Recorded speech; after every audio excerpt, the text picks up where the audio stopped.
Assalamualaikum warahmatullahi wabarakatuh. Bismillahirrahmanirrahim. Alhamdulillahi hamdan katsiran tayyiban mubarakan fi kama yuhibbu rabbuna wa yardah. Asyhadu an la ilaha illallah wahdahu la syarika lah wa la na'budu illa iyyah. Wa asyhadu anna Muhammadan 'abduhu wa rasuluh ballagha risalah wa addal amanah wa nasaha al-ummah wa jahada fillahi haqqa jihadih. Allahumma salli wa sallim ala nabiyyina al-karim sayyidina Muhammad ibn Abdullah wa ala alihi wa sahbihi wa tabi'ihim wa man tabi'ahum bi ihsanin ila yaumil qiyamah. Amma ba'du, qala Allah ta'ala fi kitabihil karim wa huwa asdaqul qailin. Ya ayyuhalladzina amanu taqullaha haqqa tuqatih wa la tamutunna illa wa antum muslimun. Wa qala Rasulullah sallallahu alaihi wasallam fa inna asdaqal hadits kitabullah ta'ala wa khairal huda huda Muhammadin sallallahu alaihi wasallam wa syarrul umuri muhdatsatuha wa kullu muhdatsatin bid'ah wa kullu bid'atin dhalalah wa kullu dhalalatin finnar. Ma'asyiral muslimin rahimani Allah wa rahimakum.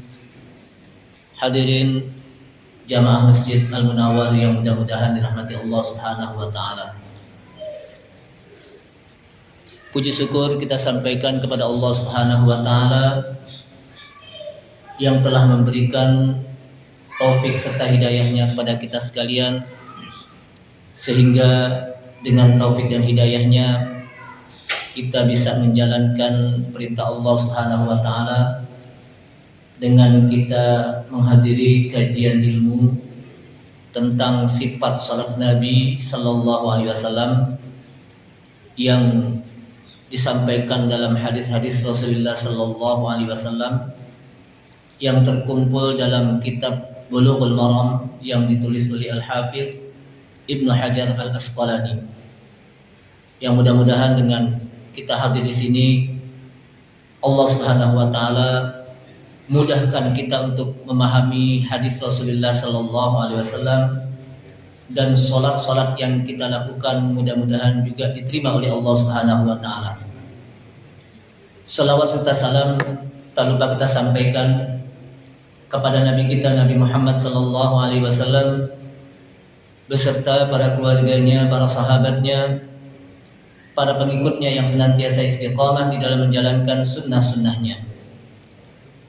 Hadirin rahimakumullah, saat ini kita berada di al-ashratu ayyam min awal Dzulhijjah, 10 hari dari yang awal di bulan Dzulhijjah. Jadi artinya kita berada di 10 yang pertama dari bulan Dzulhijjah. Dan kalau kita lihat hadis Rasulullah sallallahu alaihi wasallam yang diriwayatkan oleh Ibnu Abbas radhiyallahu an dalam riwayat Imam Muslim, Rasulullah sallallahu alaihi wasallam mengatakan, "Ma min ayyamin al-'amalus shalih ahabbu ila Allah min hadhihi al-'ashr." Tidak ada hari-hari yang ketika seseorang al-'amalus shalih, dia beramal soleh, melakukan kebaikan-kebaikan, ahabbu ilallah, yang lebih Allah sukai, yang sangat Allah senangi, min hadhil asyar, dari 10 hari. Maksudnya adalah min asyrati ayyamin min awal Dzulhijjah, dari 10 hari yang merupakan awal dari bulan Dzulhijjah. Kemudian Rasulullah SAW ditanya, walal jihad ya Rasulullah, walal jihad ya Rasulullah, termasuk jihad ya Rasulullah, walal jihad, termasuk jihad. Maka 10 yang pertama di bulan Dzulhijjah ketika kita melakukan amalan soleh itu lebih utama, lebih Allah sukai, sangat Allah sukai. Illa man kharaja min baitihi binafsihi wa malihi thumma lam yarji ilaihi. Kemudian kecuali orang, kata Rasulullah dalam hadis ini, orang yang keluar, kecuali orang yang keluar dari rumahnya dengan membawa jiwa dan raganya, summa lam yarji ilaihi, kemudian orang tersebut tidak balik lagi, maksudnya mati syahid. Artinya dari hadis ini mati syahid itu tidak ada tandingannya. Namun ketika dia tidak mati syahid, ketika seseorang beramal soleh di bulan ini, di 10 yang pertama dari bulan Muharram, dari bulan Dzulhijjah, itu memiliki keutamaan. Kenapa? Karena di sana Allah SWT sangat suka. Allah sangat suka. Sehingga jangan sampai kita lewatkan 10 yang pertama ini untuk melakukan amalan-amalan soleh. Kenapa? Karena ketika kita melakukan amal soleh, itu akan dilipat gandakan pahalanya oleh Allah SWT. Berbeda dengan hari-hari yang lain. Akan dilipat gandakan oleh Allah SWT. Otomatis kalau dia melakukan dosa juga akan dilipat gandakan dosanya oleh Allah SWT. Kenapa? Karena di situ disebutkan dalam ayat Al-Quran, ada larangan wala tazlimu anfusakum. Janganlah kalian menzalimi diri kalian pada bulan ini, yaitu tanggal 10 pertama dari bulan Dzulhijjah.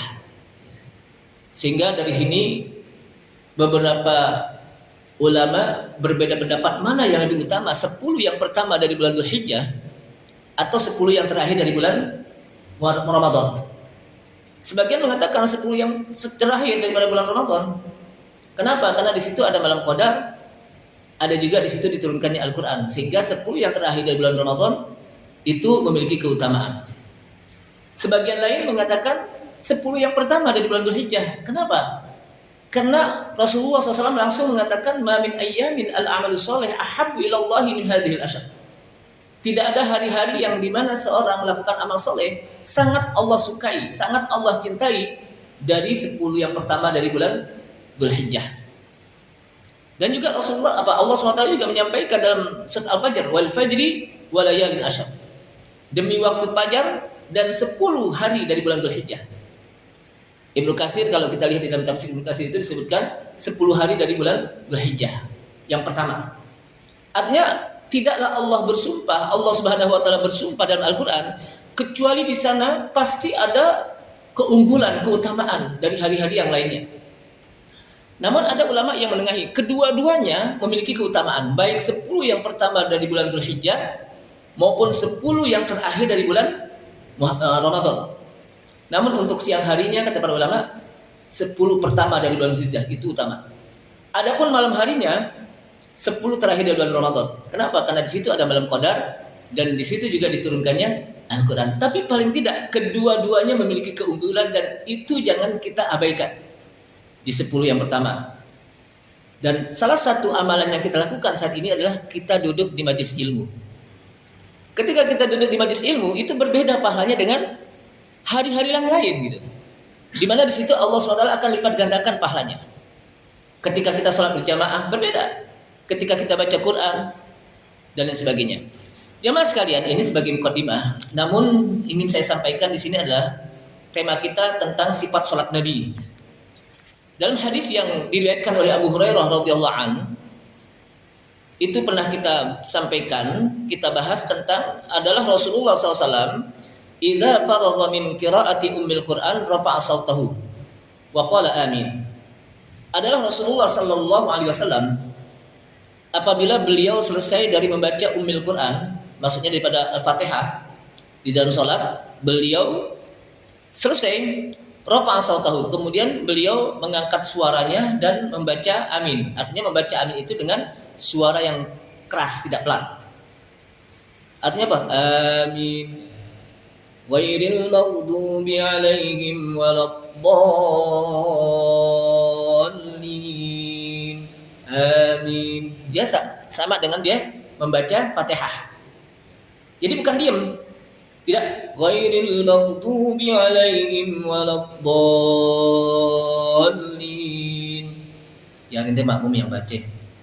Gue sih diam aja. Jangan. Imam juga baca gitu. Kenapa? Karena Rasulullah membaca di sini. Karena Rasulullah apa? Membaca. Dan amin ini kata para ulama tidak termasuk bagian dari surat Al-Fatihah.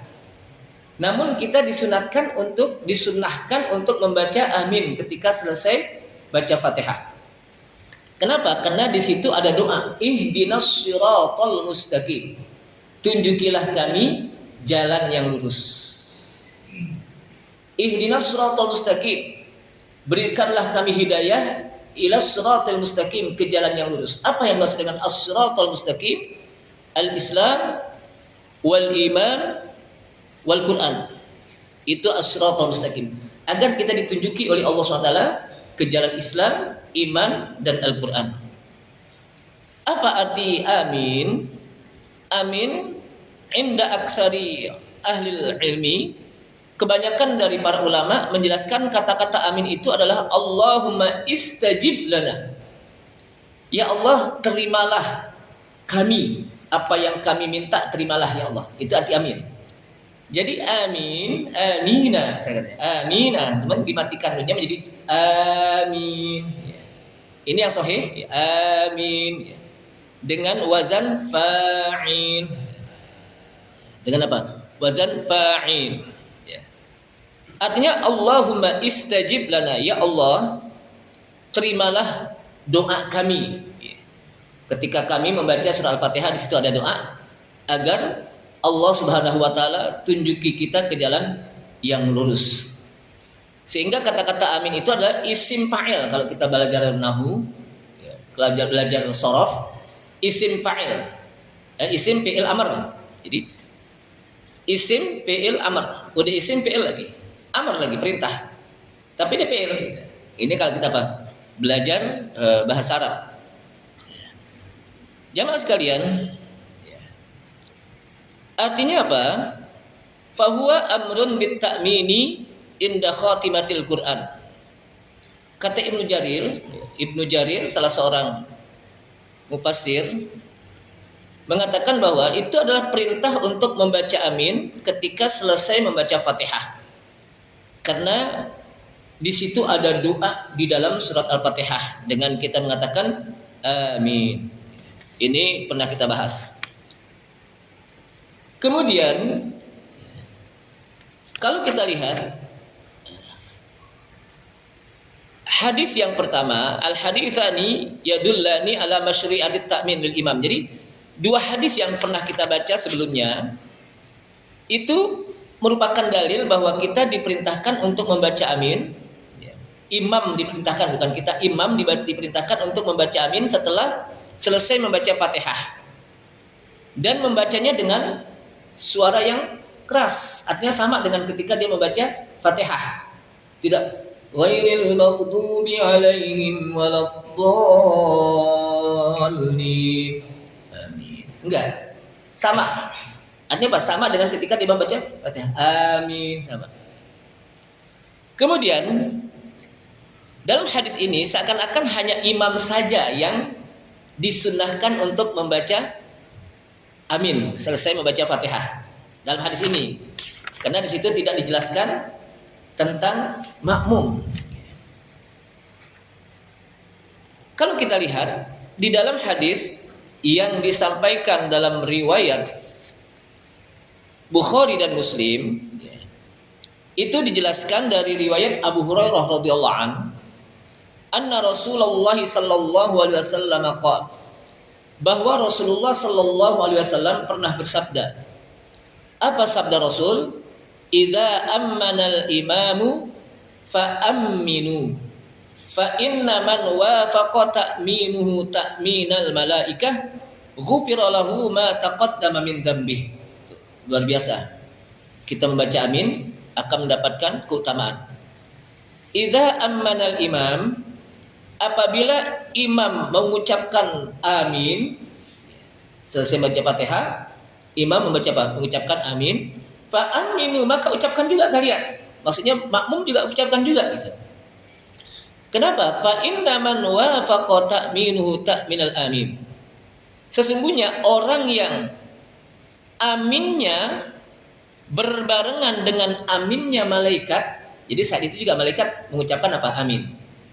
Jadi bukan imam saja yang baca amin atau makmum juga yang baca amin, tapi di situ ternyata malaikat, para malaikat, bukan malaikat saja. Kalau disebut para malaikat berarti banyak.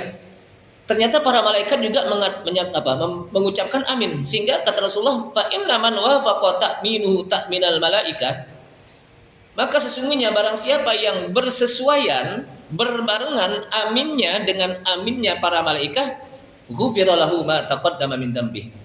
Orang tersebut akan diampuni baginya dosa-dosa yang telah lalu. Bayangkan kita baca amin aja, aminnya berbarengan dengan para malaikat dan juga makmum, imam juga beramin bareng, itu akan diampuni dosa-dosa kita oleh Allah SWT. Jadi berapa kali amin tuh? Sehari kita berapa kali amin? 17 ya. Kalau kita sholat berjamaah, ya. Kalau kita sholat berjamaah kan di situ ada aminnya malaikat. Nah, 17 kali kita minta kepada Allah SWT dengan mengucapkan amin, di situ kita diampuni dosa-dosa kita oleh Allah Subhanahu wa taala. Jadi bukan enggak ada hikmahnya, ada tujuannya. Dengan kita membaca amin adalah kita mendapatkan ampunan dosa-dosa kita yang lalu oleh Allah Subhanahu wa taala. Kemudian di riwayat yang lain juga disebutkan idza qala al-imam waladdallin. Apabila imam mengatakan waladdallin faqulu, maka ucapkanlah amin. Ini riwayat yang kedua. Jadi artinya bukan imam saja yang disunahkan membaca amin, tapi juga makmum juga. Kenapa? Fa innal malaikata taqulu amin. Karena sesungguhnya para malaikat juga saat itu mengucapkan apa? Amin. Kenapa? Wa innal imama yaqulu amin. Dan sesungguhnya imam pun mengucapkan amin. Jangan diam aja. Makanya imam ini harus tahu. Jangan sampai dia tidak mendapatkan fadilah ini gitu. Membiarkan amin berlewat begitu saja gitu. Padahal kalau dibaca amin, dia akan mendapatkan ampunan dari dosa-dosanya yang telah lalu. Kenapa? Faman wafaqa ta'minuhu ta'minal amin, faman wafaqa ta'minuhu ta'minal malaikah, ghufira lahu ma taqaddama min dzambi. Barang siapa yang bersesuaian, berbarengan aminnya dengan aminnya para malaikat, ghufira lahu ma taqaddama min dzambi. Niscaya akan diampuni baginya dosa-dosanya yang telah lalu. Ini hikmahnya. Makanya kita kan sholat bukan hanya sekedar gugur kewajiban. Udah yang penting sholat, enggak, kita ingin sholat itu meraih pahala sebanyak-banyaknya. Ya. Karena nanti yang akan pertama kali dihisab oleh Allah Subhanahu wa taala apa? Sholat kita. Ya. Jadi apa? Sholat kita, dan sehingga kita berharap agar dari sholat kita itu memperbanyak pahala. Karena memperbanyak pahala, maka apa-apa yang diperintahkan, disunnahkan, apalagi rukun dan wajib itu kita lakukan. Kalau rukun atau syarat kita nggak laksanakan, nggak sah. Kalau sunnah sah, tapi kita tidak mendapatkan pahala yang banyak.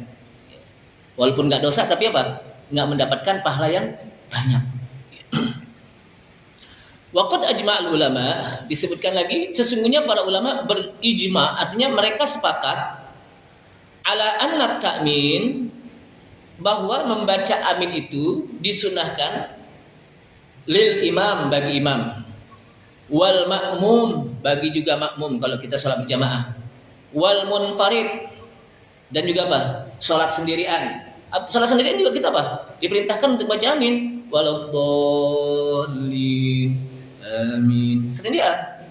Kalau bareng-bareng apa? Amin juga, sampai disebutkan dalam hadisnya di mana hadis tersebut menjelaskan sampai bergemuruh suara amin di masjid. Ya. Sampai apa? Sampai payar tajihul masjid. Payar tajul masjid. Artinya apa? Sampai suara amin di masjid itu bergemuruh di zaman Rasulullah. Kalau suara masjid bergemuruh berarti yang sholat sedikit atau banyak gitu? Banyak. Kalau kita bergemuruh gak sini nih suara aminnya? Bergemuruh ya, kedeketan. Yang tidur sampai bangun gitu ya. Jamaah sekalian, nah, jadi itu merupakan apa? Jumhur ulama mengatakan sunnah bukan wajib. Artinya kita nggak baca amin juga apa? Sah sholat kita. Cuman kan kita nggak dapat pahala. Masa kita nggak mau meraih pahala banyak-banyak gitu? Maka di sana pentingnya kita untuk belajar. Yang belajar itu bukan makmum aja nih, yang bukan berjamaah apa? Imam pun wajib belajar. Kenapa? Kadang-kadang dia juga lupa. Atau jangan-jangan belum tahu gitu. Yang penting dia bisa baca Fatihah aja deh. atau bisa apa? Banyak hafalannya. Tapi ternyata ada beberapa yang perlu dia penuhi dalam sholat berjamaah. Jadi apa? Berjamaah. Makanya Rasulullah SAW memberikan kriteria imam itu sangat ketat sebetulnya. Ketika ditanya, apa sih kriterianya imam? Kata Rasulullah, ya ummul qauma ahsanuhum qiraatan. Satu kaum hendaknya diimami dengan orang yang ahsanuhum qiraatan, yang paling baik bacaannya, qiraahnya. Yang paling baik itu bukan hanya sekedar bacaannya bagus, tapi bagaimana dia mengamalkan Qur'annya juga, paham terhadap apa yang diucapkan, paham tentang apa bacaannya. Jangan sampai dia jadi imam tapi bacaan yang diucapkan itu Fatihah terutama nih, itu nggak paham, itu hati-hatinya. Jadi ahsanuhum qiraatan itu bukan apa sekedar bacaannya doang gitu. Apalagi bacaannya harus apa? Fasohah. Ya. Menyebut huruf dad, harus tahu. Dad itu beda dengan da. Gitu. Menyebut apa? Huruf sa. Memang di Al-Fatihah tidak ada sa di situ ya. Ada nggak sa? Nggak ada. Ya. Artinya apa? Kita diperintahkan untuk betul-betul memiliki fasohatul qiraah. Panjang pendeknya. Alhamdulillahi Rabbil Alamin. Ya, Alhamdulillahi Rabbil Alamin. Salah deh udah. Kenapa? Udah mati hidup lagi. Alhamdulillahi Rabbil. Itu baru Fatihah, belum lagi nanti ayat-ayat Al-Qur'annya. Belum rukuknya, caranya. Itu baru bacaan-bacaan, belum sisi gerakan sholatnya. Belum lagi dari sisi fasahatul kalam dalam berzikir dan lain sebagainya. Kemudian jemaah sekalian rahimakumullah,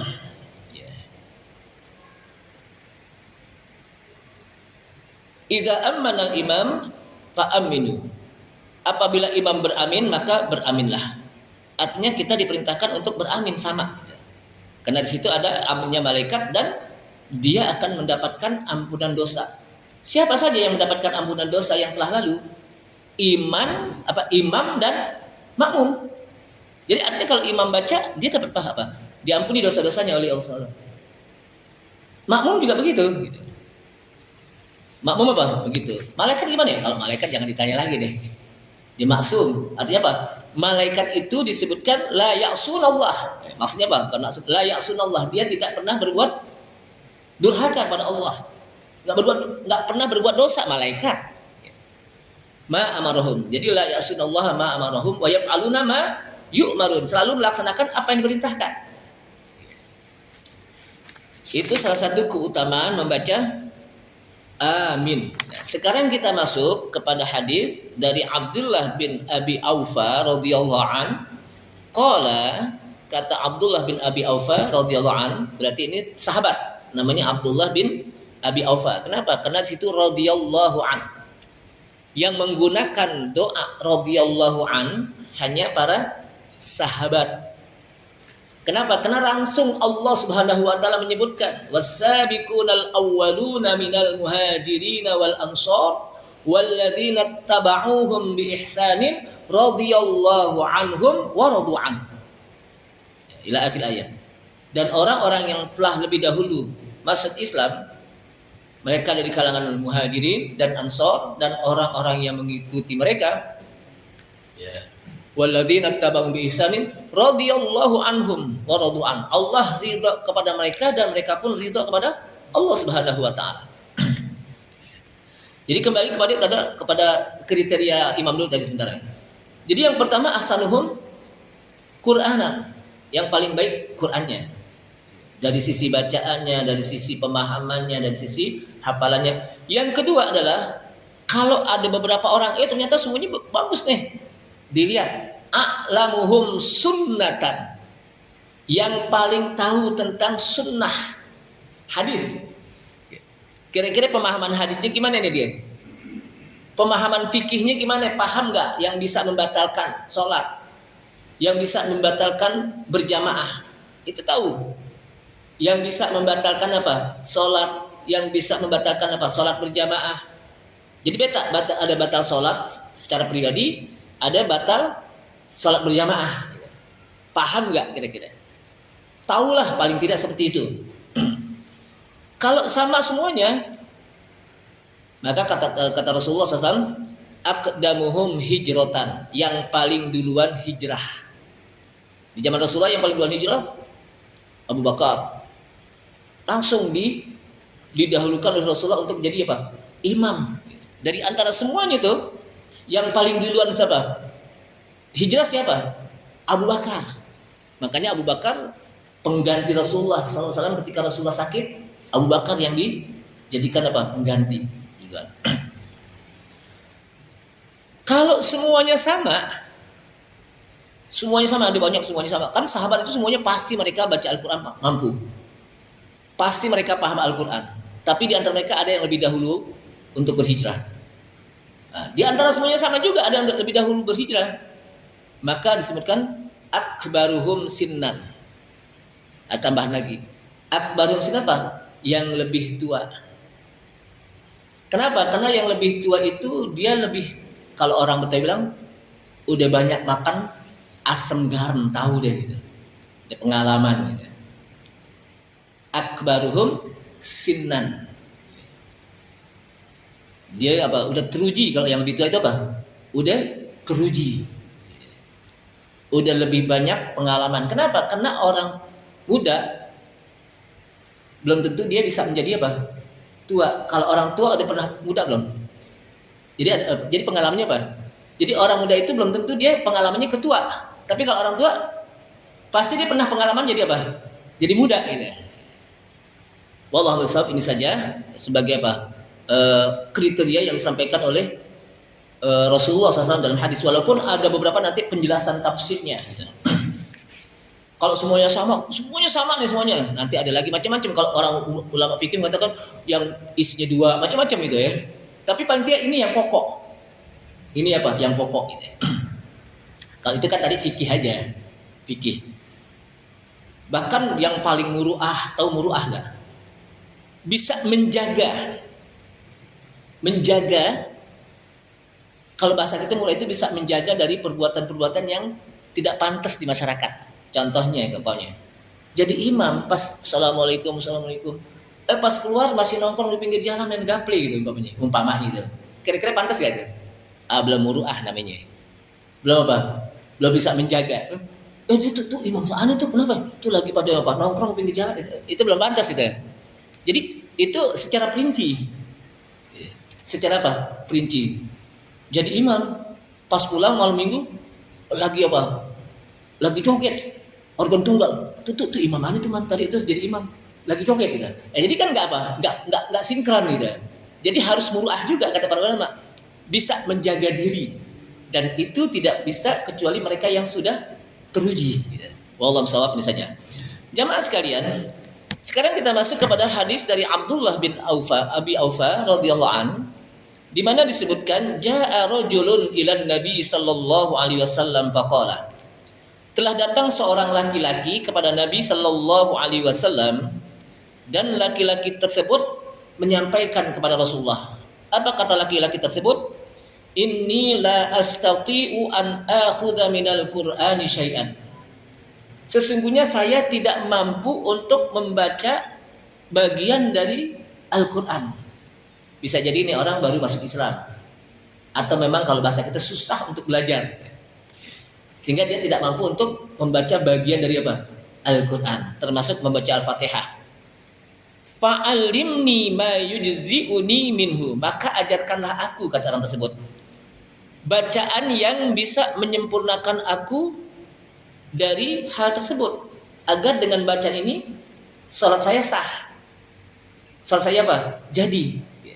Kenapa? Karena saya nggak bisa baca Al-Qur'an. Ya saya katakan ini karena mungkin orang yang baru masuk Islam. Masa kalau udah 10 tahun, 20 tahun masih nggak bisa juga. Atau kayak kita nih dari kecil apa? Dari kecil Islam masa nggak bisa juga apa? Baca. Ini orang-orang yang baru nih. Di zaman Rasulullah juga ada mereka yang baru masuk Islam. Ya, kadang mereka belum paham. Akhirnya apa? Susah baca kan? Walaupun mereka apa? Orang Arab dan Al-Qur'an diturunkan oleh Allah, inna anzalna Qur'anan Arabian, sungguhnya kami turunkan Al-Qur'an dalam bahasa apa? Arab. Ya. Tapi ternyata mereka apa? Sulit untuk membacanya. Faqala, maka kata Rasulullah, "Qul." Ucapkanlah subhanallahi walhamdulillahi wa la ilaha illallah wallahu akbar wa la haula wa la quwata illa billahil aliyyil azim. Ucapkan olehmu, bacalah olehmu subhanallah, bertasbih atas nama Allah. Yang kedua, walhamdulillah, memuji Allah.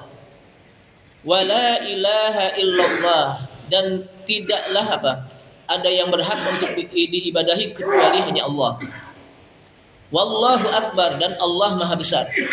Wala haula wala quwata, tidak ada daya dan tidak ada kekuatan illa billahil aliyyil azim, kecuali dengan izin Allah yang al-ali, yang maha tinggi, al-azim, yang maha besar. Hadis ini diriwayatkan oleh Imam Ahmad, Abu Daud, An-Nasai, dan hadis ini disahihkan oleh Ibnu Hibban, Daruqutni, dan Al-Hakim. Sehingga hadis ini merupakan hadis yang sahih dengan menggunakan syarat Imam Muslim, di mana Imam Muslim itu mensyaratkan hadis itu sangat ketat setelah Imam Bukhari. Jadi hadis ini apa? Hadis sahih. Jamaah sekalian, bahkan disebutkan lagi dalam hadis yang lain, dalam pendapat lain, bahwa innahu ala syartil Bukhari. Jadi hadis ini apa? Ala syartil Bukhari. Jadi dengan menggunakan syarat kesahihan itu, dengan menggunakan apa?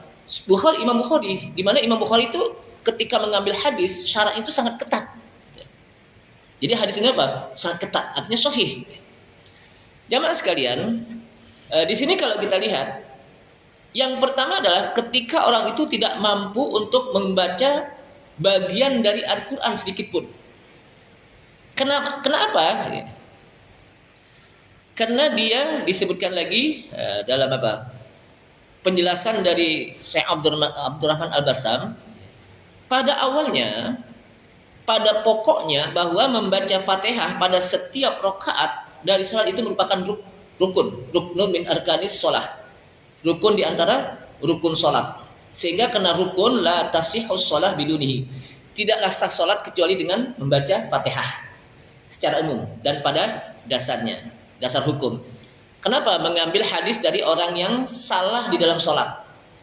Dulu pernah kita bahas, ada orang yang salah di dalam salat. Ketika dia masuk ke masjid, Rasulullah melihat orang itu, kemudian selesai salat, orang tersebut mendatangi Rasulullah. Ketika mendatangi Rasulullah, kata Rasulullah, "Sholli fa innaka lam tusolli." Salat ente, karena sesungguhnya ente belum salat. Dia salat lagi, diulangin. Habis selesai salat, datang lagi ke Rasulullah. Kata Rasulullah, "Sholli fa innaka lam tusolli." Salat ente, sesungguhnya ente belum salat. Sampai 3 kali. Kemudian karena udah 3 kali, kata orang tersebut, "Wallahi ya Rasul, la astati'u an usalliya ahsanu minhu." Aku tidak bisa sholat yang lebih baik dari itu. Jadi sahabat tadi mengatakan, "Wallahi ya Rasul, demi Allah ya Rasul, saya tidak bisa melakukan sholat yang lebih baik dari itu." Kemudian Rasulullah ajarkan, idza kumta ila sholati fa asbitil wudu. Apabila engkau ingin melaksanakan sholat, maka sempurnakanlah wudu dulu. Bayangkan, padahal yang dilakukan sholat kan, yang dilihat oleh Rasulullah apa? Sholat. Tapi tidak itu aja yang diajarkan oleh Rasulullah. Justru wudu juga diingatkan. Idza kumta ila sholati fa asbidil wudu. Apabila engkau ingin sholat, maka sempurnakanlah wudu. Kenapa? Karena orang yang sholat, kalau wudunya nggak sempurna, nggak jadi. Cuman sholat aja, wudunya nggak benar gitu. Kalau orang tadi bilang wudunya udah kayak capung cebok. Tuh cebok cepet, langsung terbang gitu kan, saking cepatnya. Nah itu apa? Nggak jadi. Dia nggak tahu bagaimana yang wajib untuk dibasuh, cara membasuhnya gimana, dengan menggunakan air apa. Itu apa? Nggak tahu. Maka Rasulullah ingatkan, fa'asbidil wudu. Idza qumta ila sholati fa'asbidil wudu. Apabila engkau ingin sholat, maka sempurnakanlah wudu. Udah sempurna wudu, Tsumastaqbilil kiblah. Kemudian menghadap kiblat. Artinya Rasulullah Shallallahu Alaihi Wasallam menjelaskan kepada orang ini dua syarat sholat. Pertama, wudu kan syaratnya. Yang kedua, menghadap kiblat. Dulu pernah saya bahas tuh, apa bedanya antara syarat dengan rukun sholat. Lupa apa, nggak ingat nih, atau forget gitu. Jadi ada syarat, ada rukun sholat. Syarat sholat itu adalah sesuatu yang wajib kita lakukan di dalam sholat dan dilakukannya terus menerus pada saat kita sholat, tapi dia bukan bagian dari sholat. Itu rukun. Sedangkan itu syarat. Sedangkan rukun adalah sesuatu yang wajib kita lakukan di dalam sholat dan dilakukannya berganti-ganti di dalam sholat dan dia masuk bagian dari sholat. Contohnya syarat sholat, berwudu. Karena kita wajib untuk suci dari hadas, baik hadas kecil maupun hadas besar. Kita kira-kira berwudu itu bagian dari sholat bukan? Kalau kita lagi sholat, masa kita lagi sholat wudu kan enggak kan? Maka itu apa? Bagian dari syaratnya.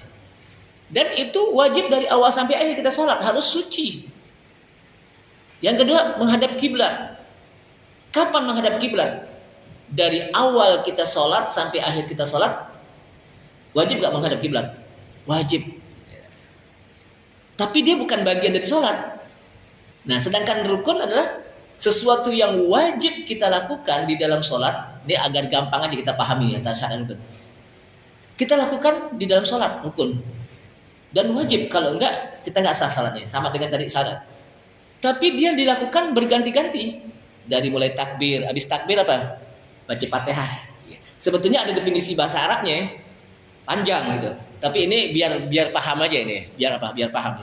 Jadi kita lakukan dengan berganti-ganti kan? Habis sholat, habis takbiratul ihram, baca Fatihah, ruku, i'tidal, sujud, ganti-ganti, enggak dari awal takbir aja. Beda dengan apa? Syarat. Dan dia bagian dari sholat. Takbir bagian dari sholat bukan? Baca Fatihah, maka itu apa? Disebut rukun. Agar kita bisa paham ini. Beda antara syarat dengan rukun salat. Ya. Jadi di sini ketika diajarkan idza qumta ila sholati fa asbighil wudu. Apabila engkau ingin salat maka sempurnakanlah wudu. Summastaqbil kiblah. Kemudian Anda menghadap kiblat. Habis itu apa? Summa fakabbir. Kemudian bertakbirlah. Artinya apa? Ketika dia berdiri menghadap kiblat, diri dulu menghadap kiblat baru takbir. Jangan belum menghadap kiblat udah apa? Udah takbir. Jadi tegak dulu menghadap kiblat baru apa? Takbir gitu. Summa qra' ma tayassara minal Qur'an. Kemudian setelah itu bacalah yang termudah dari Al-Qur'an. Jadi kalau kita sholat baca yang termudah. Ya. Maksudnya apa? Al-Fatihah.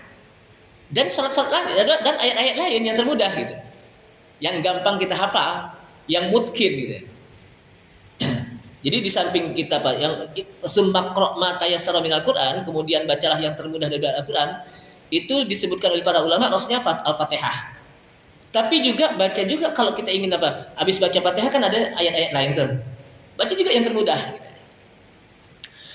Nah, jadi apa? Seperti itu diajarkan.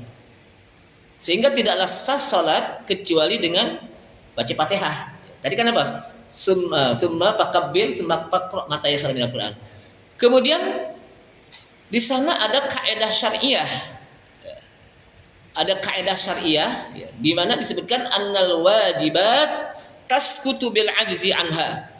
Sesungguhnya kewajiban itu bisa gugur dengan sebab dia melemah untuk tidak bisa melakukannya. Ketika ada kewajiban yang wajib kita lakukan tapi ternyata kita tidak mampu, maka boleh kita tidak lakukannya. Kenapa? Karena kita nggak mampu. Tapi juga bukan hanya sekedar begitu aja. Ada kalanya ketidakmampuan itu diganti dengan yang lain. Ketika kita tidak bisa sholat berdiri, boleh apa? Duduk. Ketika tidak bisa duduk, berbaring. Itu kan ada gantinya. Atau yang tidak ada gantinya. Kenapa? Karena ini mengambil dari ayat Al-Quran, fattaqullaha mastata'tum. Takutlah kalian kepada Allah semampumu. Jadi artinya dalam melakukan amalan itu semampu kita. Kenapa? Karena melakukan amal itu lebih sulit ketimbang meninggalkan larangan. Makanya ketika Rasulullah SAW mengatakan, "Idza amartukum bi syai'in fa'tu minhu mastata'tum, wa idza nahaitukum an syai'in fajtanibuhu." Apabila aku perintahkan kepada kalian tentang sesuatu, fa'tu minhu mastata'tum, maka lakukanlah semampumu. Perintah. Tapi wa idza nahaitukum an syai'in, apabila aku larang kepada kalian tentang sesuatu, fajtanibuhu, jauhkan. Enggak ada semampumu.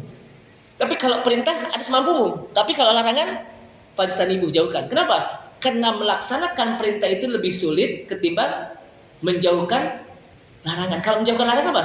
Tinggal jauhin aja. Larangan kan gitu. Tinggal apa? Maksudnya tidak melaksanakan, ketika ada orang apa berbuat dosa, tinggal jauhin aja gitu. Tapi kalau melaksanakan perintah, itu kan dia perlu proses, ada ilmunya, ada kemampuan fisiknya, powernya dan sebagainya kan itu. Tapi kalau apa? Menjauhkan larangan itu tinggal apa? Tinggal jauhin doang gitu. Jadi lebih apa? Lebih gampang. Kemudian hadis tersebut ditujukan, kata para ulama, kepada orang-orang yang merupakan ini. Jadi hadis ini merupakan dalil yang ditujukan kepada orang-orang yang la yuhsinul Fatihah wala ba'dha. Jadi orang yang tidak baik dalam bacaan Fatihahnya nggak bisa dia. Bahkan tidak hafal. Maka Rasulullah SAW menggantikannya dengan az-zikrul warid, zikir yang diajarkan di sini. Sebagaimana hadis. Itu cukup. Untuk apa? Taisiran wa tashilan 'alal ibad. Untuk memberikan kemudahan kepada seorang hamba ketika dia beribadah. Nah, disinilah artinya apa? Bahwa al-usulul asy-syar'iyyah, jadi dasar-dasar syariah itu yang kenapa apa? Yang pertama, la haraja, tidak ada kesulitan. Ya. Jadi dalam melaksanakan ibadah itu sebetulnya tidak ada kesulitan. Cuman kadang kita sendiri yang kadang-kadang apa? Menyulit-nyulitkan. Udah tahu kalau kita musafir, kita boleh jamak takdim atau boleh jamak takhir, bahkan di qashar, tapi kita masih nggak yakin. Enggak, ane masih kuat, masih bisa. Pokoknya ane sholat biasa aja deh. Saya takut nanti nggak diterima. Padahal itu rukhsah diberikan gitu. Jadi kita yang yang nyulit-nyulitin gitu. Padahal ada hal-hal yang dibolehkan. Artinya ada kerukhsahan dalam apa? Kenapa? Karena memang dalam ibadah itu kaedahnya adalah la haraja, tidak sulit. Ya, salah satunya itu. Tidak sulit. Bahkan ada juga at-tadriji fit tasyri', berangsur-angsur di dalam pelaksanaannya. Kemudian dari hadis ini disebutkan dari dalam syarah Al-Iqna, fa illam yaqdir ala ta'allumil Fatihah, apabila seseorang tidak mampu untuk belajar Fatihah. Dia nggak mampu, mungkin karena kalau bahasa kita orang itu susah. Orangnya susah, hafalannya susah, lidahnya juga susah. Audaqal waktu anhu, atau picik waktunya. Umpamanya dia baru masuk Islam jam 10. Sementara jam 12 siang nih, jam 10 pagi ya. Jam 12 sudah masuk Johor. Diajarin masih susah juga. Udah lakukan semampu kita. Maka saya katakan ini kan bagi orang-orang yang baru masuk. Tapi kalau kita kan nggak masuk ke sini. Kenapa? Karena kita dari kecil. Kayak gitu. Kita dari kecil, masa dari kecil sampai ginari masih belum bisa juga baca Fatihah. Kalau orang kita bilang abong. Abong nggak bisa diginari baca Fatihah. Jadi itu bagi mereka-mereka yang baru, yang baru. Tapi tetap dia terus belajar. Terus belajar berusaha. Dan melazimkan, melatih untuk membaca Fatihah gitu.